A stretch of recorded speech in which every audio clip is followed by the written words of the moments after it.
All right, guys, so some of the behind the scenes here for the wall is the first thing I want to do is I want to come up here and I want to locate the rafter that's in the room. That way I know I secure the new wall to something stable. This is my attic. Luckily I have a nice high pitch roof. So I'm gonna walk through here, and I already moved some of the insulation just to make it a little bit easier. See how I moved it out over here? So I gotta walk through carefully. So the light is right there, okay? And then the wall is like right there where I want it to go. So what I'm gonna do is I'm gonna stand between these two rafters, and this is what I want to tie my new wall into, because the current curtain wall is right here. So it's gonna be forward about, I don't know, maybe 12 inches to a foot, or 12 inches or so. So yeah, let me see here. Yeah, about 12 inches. So to locate that stud, I was going to do a stud finder, but I think it would also work if I just take this nail here that I have. This is really hard to film. Let me see something here.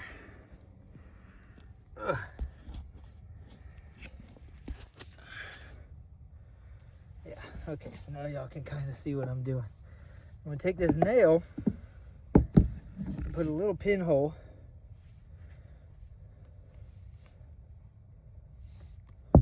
through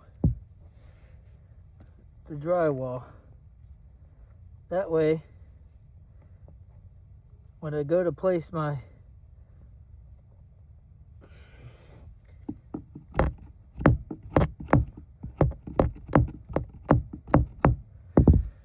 now that's going to be hanging down, and I know that's the leading edge of my ceiling joist.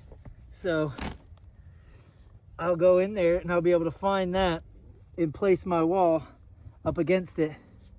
And now I'm going to follow this back this way and put a second nail on the leading edge, and that way I'll know I'm going to be nice and square to the ceiling.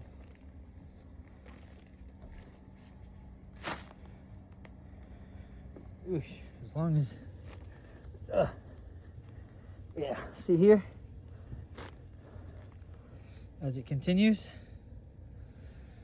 Now the trick is, I think gotta dig down. This is a good little corner for me to stand, so I'm gonna use this hammer. Yes, see, there's that interior wall. So I can just put another nail right through there, and I'll know where my new wall needs to start when I'm placing it. All right.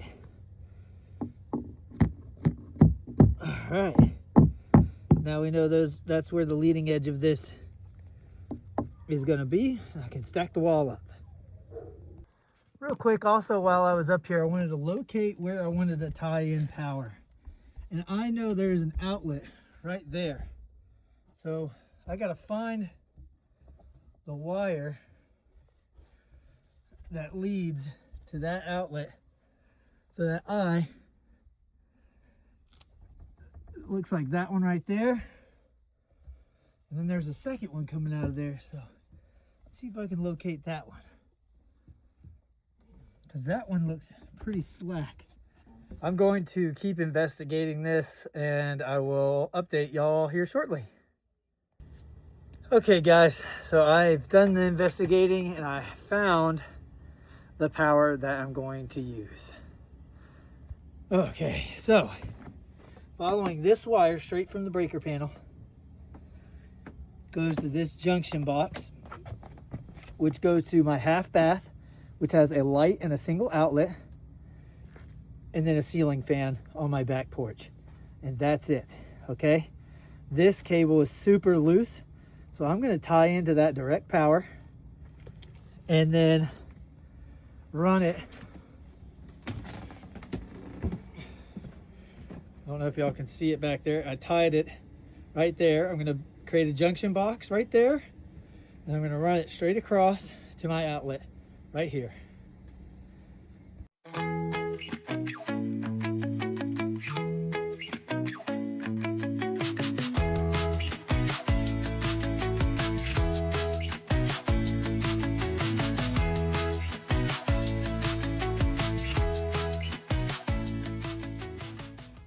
Okay guys, now that I have the room prepared and basic layout of the wall decided, I'm going to go ahead and mark out 16 inches on centers on both my bottom plate and my first top plate.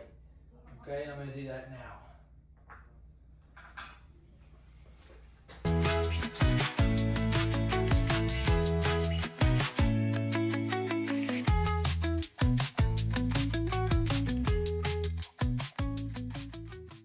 Okay guys, so here's what we're looking at. I have my bottom plate and my top plate marked out 16 inches on centers all the way to here, 133 inches, which is the length of the wall minus the trim on either side.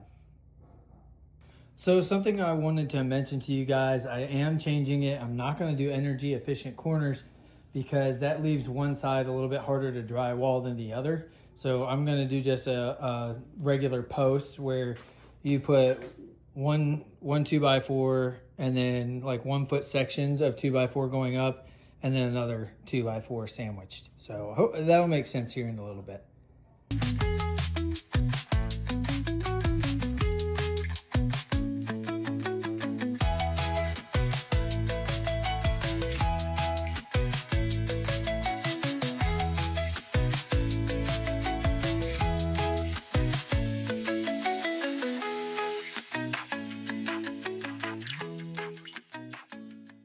Okay, so now I have my double top plates and my sill plate cut to length.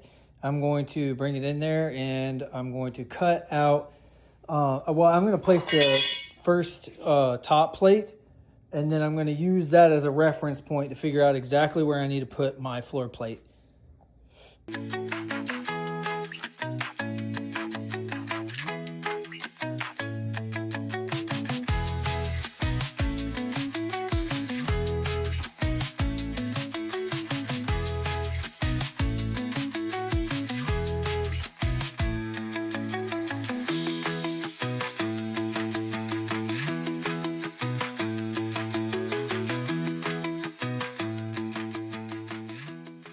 Okay, so I got the first sill plate placed and it's braced up with the other bits of lumber and some weights. I checked for square, that it's square running with this wall here and going this way, and it's square. So the next step is to throw some nails up there so it stays in place, and then I'll put my second sill plate up there.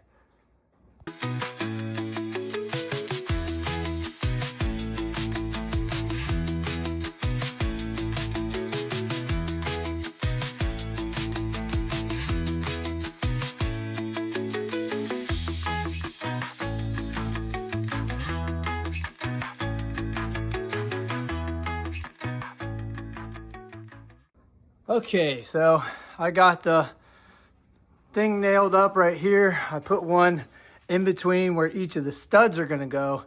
That way, when I go to nail the studs, I don't run into one of the nails.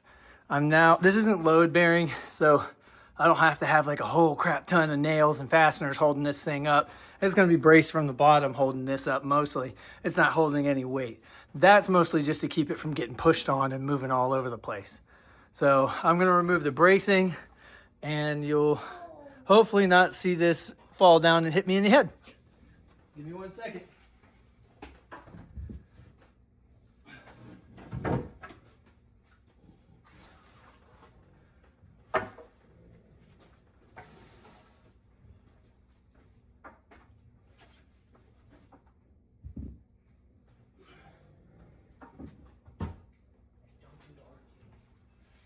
All right, and just like that. We're gonna keep this close by though, because now we need to put our second sill plate up there. And I'm gonna bring that in and do that now. An important thing to think about when you're building anything is when you're marking, always make sure you're paying attention to your orientation. So I know I pulled from this side because I wrote the final measurement on this side. And that's just a mental note that works for me. Other people have other tricks. So when I go to put this up, I need to make sure I can read that measurement up there, just like I can on this one, so that I know I put them in the same orientation. And also when it comes down to laying my studs, I can see my markings. I'm not gonna sandwich them together and then I can't see where I put all the markings for my studs.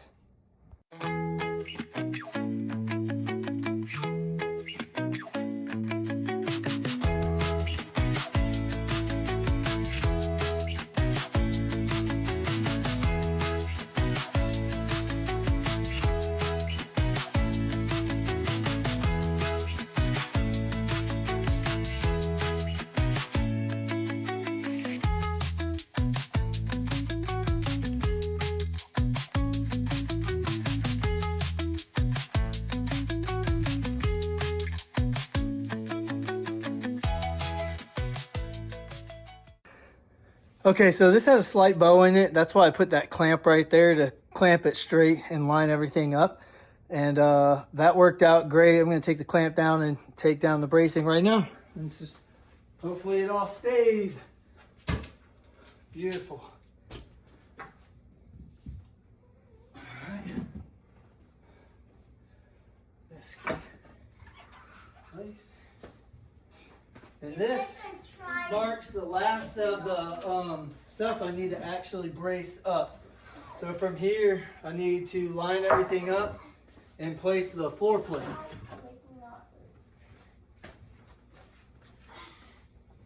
Okay guys, you'll get a kick out of this. I just realized I bought 10-foot lumber when I needed 8-foot lumber. So I'm gonna have a lot of offcuts, but that's okay because I've already thought of a little fun project I can do. I'll do like some lawn furniture or something like that, or a kid's chair that can either stay outside or go over by the pond, but something so the wood doesn't go to waste, because I'm not hauling this all the way back to Lowe's to make that happen. But anyway, moving on. So looking at the plans, I'm going to now cut out each of these 16 studs. And to do that, I need to take the length of the wall, which is the 96 inches, minus an inch and a half, an inch and a half, and an inch and a half. So I need to do 96 minus 4.5 inches, and that's going to be the length of my studs so that I can get the wall propped. So I decided I'm not going to lay the floor plate down directly onto the flooring. You know, I saw a bunch of YouTube videos and whatnot, and they all kind of just laid it on there. But I'm thinking in my head, well, what if somebody wants to change out the flooring one day? So what I'm going to do, I marked a line right here, the length, and I'm going to run my circular saw, and I'm going to pull that out, and then drop my sill plate down in that groove.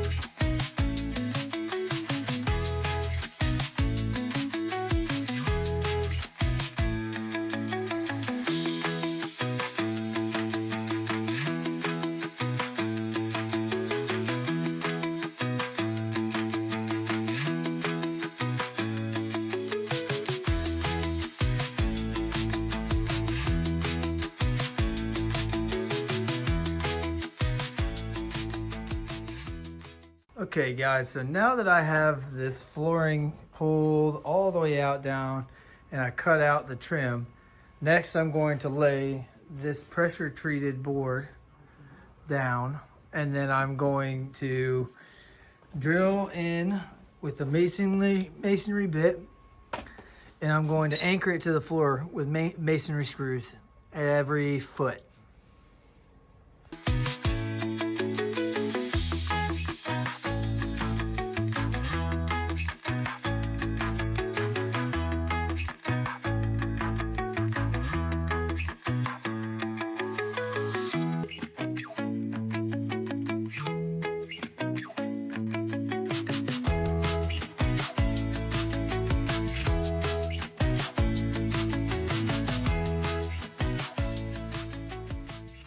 Okay, now that I've got that mounted to the floor, I can take my final measurement from the bottom all the way to the top and cut out all the remaining studs. So my final measurement was 92 inches. So I'm gonna mark out 15 of these at 92 inches, and then I'm going to cut them to length, just like this.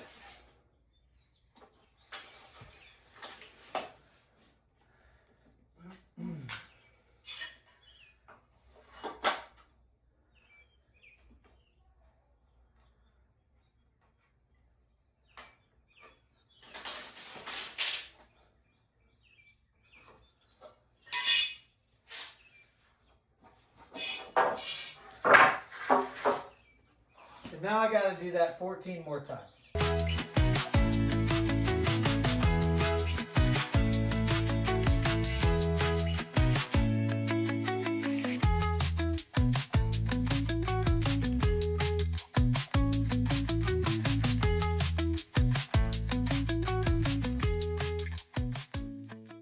So I went ahead and grabbed the first piece I cut and test fit it.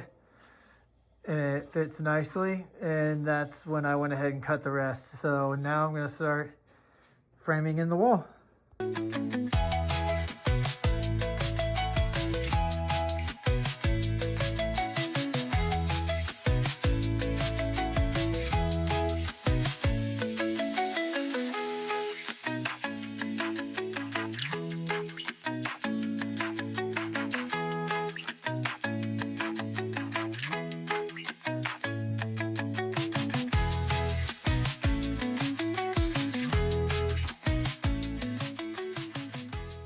Okay, so now I came back out here to build the center post that I was talking about for the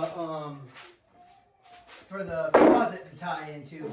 You see, I already did one side completely nailed up, and basically you just create like a little U channel, and that gives it a good structure for everything to tie into. So I'm gonna finish nailing up this other side now.